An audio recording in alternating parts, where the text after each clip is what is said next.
The clock on the wall went tick-tock.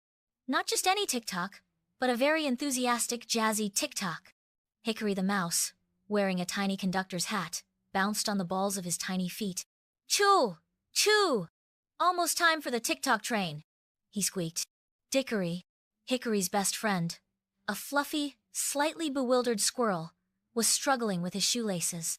They were bright red, extra long, and seemed to have a mind of their own. Hickory, wait! My laces are doing the wiggle worm, he cried, hopping on one foot. 1 o'clock, Hickory announced, pointing a tiny paw at the clock. The tick-tock train leaves at 2. We have to hurry. But my laces, Dickory wailed, tripping over his own feet and landing in a pile of brightly colored building blocks. The blocks spelled out T-I-M-E.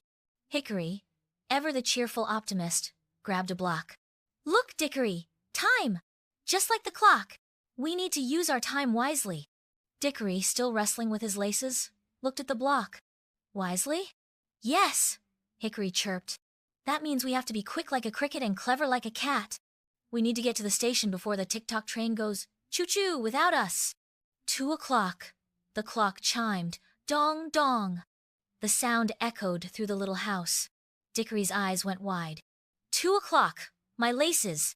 Hickory, instead of trying to tie the impossible laces, grabbed some colorful yarn and with a few swift knots, tied Dickory's shoes together. Look! No more wiggle worms! Now we can scoot! Dickory, now resembling a fluffy, brightly shoed kangaroo, hopped after Hickory. They zoomed past the kitchen, where a very confused cuckoo clock popped out and said, Cuckoo, what's the hurry? They zipped through the living room, where a friendly, oversized teddy bear waved a paw. Don't miss the train, he mumbled. Finally, they reached the Tick-Tock train station, which was a cardboard box decorated with sparkly stickers. The Tick-Tock train, a toy train with a very enthusiastic whistle, was just about to leave. Choo-choo, it puffed. Hickory and Dickory jumped aboard just in time. They sat in their seats, which were bottle caps glued to a piece of cardboard, and waved to the teddy bear and the cuckoo clock. We made it!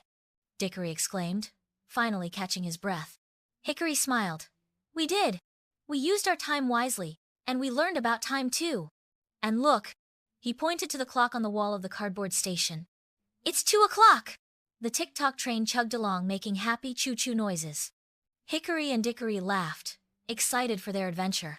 They knew that even if their shoelaces were a little bit tangled, and even if they were a little bit late, they could always find a way to have fun and learn something new. And that, they thought, was the best time of all.